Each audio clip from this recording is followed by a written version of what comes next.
T20 ప్రపంచ cup 2024 టోర్నీకి భారత జట్టును బీసీసీఐ ఎట్టకేలకు ప్రకటించింది. కొన్ని రోజులుగా సాగుతున్న ఉత్కంఠకు ముగింపు పలుకుతూ మెగా టోర్నీకి టీంను వెల్లడించింది.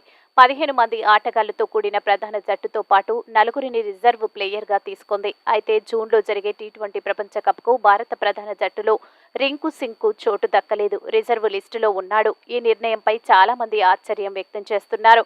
టీమిండియా తరపున ఇప్పటివరకు 15 టీ20లో 356 పరుగులు చేసి సత్తా చాటాడు. భారత జట్టులోనూ ఫినిషర్గా నిరూపించుకున్నాడు. అయితే టీ20 ప్రపంచ కప్ 2024 టోర్నీలో భారత ప్రధాన జట్టులో అతడికి చోటు దక్కలేదు. ప్రస్తుత ఐపీఎల్ 2024 సీజన్లో రింకు సింగ్కు పెద్దగా బ్యాటింగ్ చేసే అవకాశం రాలేదు. కోల్కతా టాప్ ఆర్డర్ బ్యాటరు రాణిస్తుండటంతో రింకుకు పెద్దగా బ్యాటింగ్ చేసే ఛాన్స్ రాలేదు. ఈ సీజన్లో 9 మ్యాచ్లో రింకు సింగ్ కేవలం 82 బంతులను మాత్రమే ఎదుర్కొన్నాడు. 123 పరుగులు మాత్రమే చేశాడు. అయితే మెరిపించేందుకు అతడికి పెద్దగా అవకాశం రాలేదు. అందులోనూ అంతగా ఫామ్లో ఉన్నట్టు రింకు కనిపించలేదు. దీంతో సెలెక్టర్లు టీ20 ప్రపంచ కప్ టీమిండియా ప్రధాన జట్టులో రింకును తీసుకున్నట్టు అర్థమవుతుంది.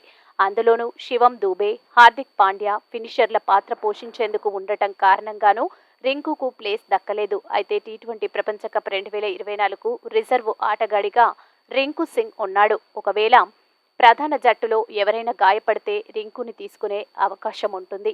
టీ20 ప్రపంచ కప్ 2024 టోర్నీకి భారత ప్రధాన జట్టులో రింకు సింగ్కు చోటు ఇవ్వకపోవడంతో సెలెక్టర్లపై చాలా మంది నెటిజన్లు ఆగ్రహం వ్యక్తం చేస్తున్నారు.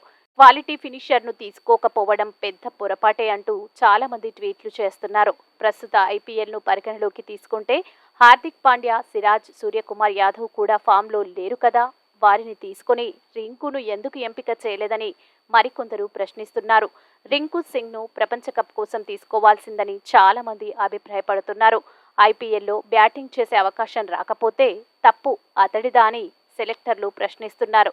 మొత్తంగా టీ20 ప్రపంచ కప్ భారత జట్టులో రింకును తీసుకోకపోవడంపై సెలెక్టర్లపై అసంతృప్తి వ్యక్తమవుతోంది.